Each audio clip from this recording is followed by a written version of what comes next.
Nah, salah satu yang dilakukan adalah dengan mengurangi kematian yang terjadi di sana. Itu paling banyak karena pneumonia dan serangan jantung. Dan sesudah kita lihat kenapa mereka banyak yang meninggal, karena telat dirujuk. Jadi serangan jantung itu nggak bisa lama-lama kalau kena serangan. Itu harus langsung dirujuk Saudi. Karena pemerintah Saudi pun sekarang sudah sadar kenapa banyak yang wafat, karena memang proses rujukannya kalau kena penyakit itu lebih lama. Dengan demikian kita harapkan, saya rasa kuotanya lebih baik dipakai untuk jemaah Indonesia. Itu ada sekitar 773 orang. Sehingga waktu itu saya sempat diajak bicara lah oleh Menteri Haji yang juga bekas Menteri Kesehatan, jadi teman lama saya, dan juga Menteri Kesehatan Saudi. Mereka intinya menghimbau agar kalau bisa kesehatan jemaah Indonesia itu ditingkatkan. Karena kalau kematiannya tinggi, ini akan berdampak negatif ke pengetatan syarat-syarat jemaah haji Indonesia berikutnya, dan juga harga dari premi asuransi yang harus dibayar oleh jamaah haji Indonesia berikutnya.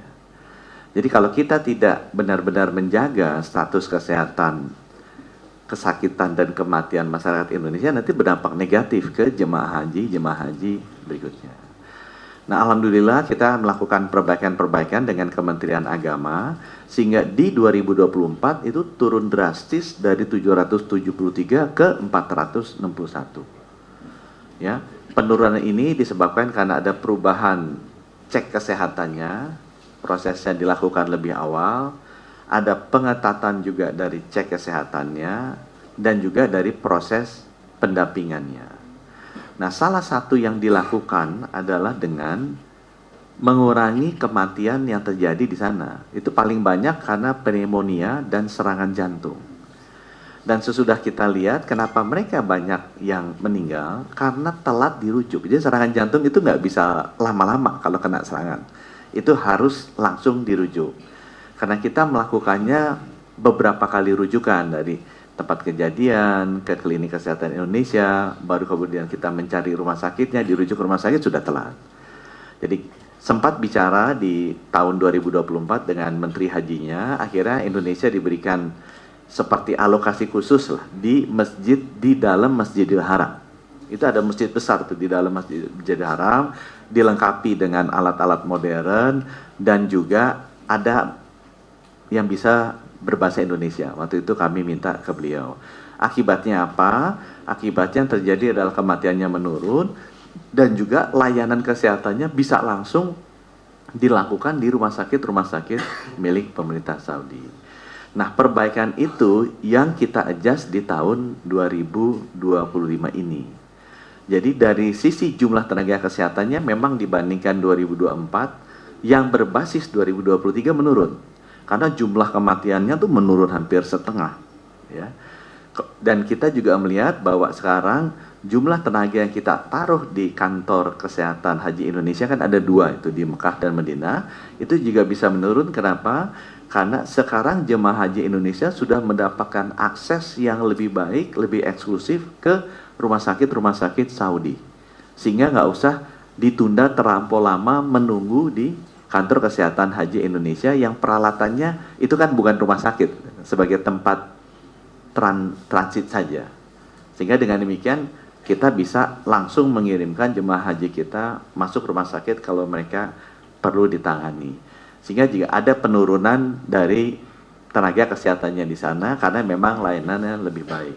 Nah, gimana kita memastikan layanan tidak turun? Ya tadi, pertama kita sudah lihat aksesnya ke fasilitas kesehatan Saudi sudah lebih baik, dan yang kedua juga sekarang pemerintah Saudi itu memberikan list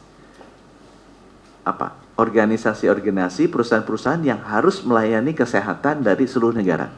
Itu ada listnya tuh sekarang, mulai tahun ini.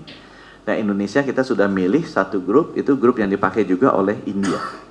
Sehingga kalau ada masalah kesehatan, kita bisa berhubungan dengan mereka, mereka nanti yang menyalurkan ke seluruh rumah sakit yang ada di Saudi. Karena pemerintah Saudi pun sekarang sudah sadar kenapa banyak yang wafat, karena memang proses rujukannya kalau kena penyakit itu lebih lama. Dengan demikian kita harapkan, saya rasa kuotanya lebih baik dipakai untuk jemaah Ya, karena lebih baik jemaah-jemaah kita yang udah antriannya sudah sangat lama, itu yang diutamakan untuk bisa pergi haji. Terima kasih. Jamaah haji yang paling mudah diurus itu adalah Indonesia, karena hampir semuanya oke, baru masuk di imigrasi. Jadi imigrasi itu sangat cepat dalam proses penyelesaian imigrasi Indonesia dibandingkan negara-negara yang lain. Kekhususan lain yang diperoleh Indonesia seperti tadi, kita dapat akses khusus, termasuk juga coupling di Mina itu, kita mendapat di dalam lingkaran inner circle Mina itu, dulu kan pernah ditempatkan kita di Mina Jadid, dan itu ada persoalan fikih di situ. Kami minta lobby dari awal, paling tidak bertahan seperti tahun yang lalu, kita tetap berada di dalamnya. Bahkan ada satu hal yang perlu juga saya sampaikan di sini, ini adalah perjuangan lobby-lobby kita. Peraturan pertama bahwa maksimum jamaah haji itu 90 tahun, jadi lewat 90 tahun tidak bisa lagi menunaikan ibadah haji. Dan 70 tahun itu hanya 7%, jadi 7% kuota di atas 70 tahun yang bisa menunaikan ibadah haji. Nah, setelah kita ketemu dengan Menteri Haji dan Menteri Kesehatan dan juga beberapa pihak-pihak yang terkait di situ, alhamdulillah Indonesia diberikan kekhususan bahwa 90 tahun pun juga boleh, yang penting ada rekomendasi istita'ah itu ya. Nah, tetapi ini poin yang perlu kita syukuri. Kemudian juga urusan-urusan dengan kepolisian di sana kita juga sudah melakukan pendekatan-pendekatan. Jadi alhamdulillah menurut pengakuan dari pemerintah Saudi Arabia, Indonesia itu lebih siap menghadapi jemaah haji ini, termasuk juga paling cepat menjadi pelunas jemaah haji di sana itu. Terima kasih. Assalamualaikum warahmatullahi wabarakatuh. Nusuk ya, dam di negerinya. Saya bilang kami akan konsultasi dulu dengan Majelis Ulama, karena kami pemerintah tidak berhak menentukan urusan fikih. Walaupun kami juga sedikit tahu ya, tetapi ada orang, ada pihak, ada institusi yang berhak untuk memberikan fatwa. Pemerintah tidak memberikan fatwa tentang sah atau tidak sahnya suatu ibadah, tapi itu domainnya Majelis Ulama. Nah, kami sudah menyampaikan juga kepada Majelis Ulama secara lisan ya, maupun juga pertanyaan secara tertulis kepada sejumlah ormas-ormas Islam, ulama-ulama kita. Di situ masih dua pendapat, sebagian yang mengizinkan karena itu ada ilatnya, ada karinahnya, dan ada maqasid syariahnya, ada banyak pertimbangan yang memungkinkan kita untuk melakukan penyembelihan dam di sini.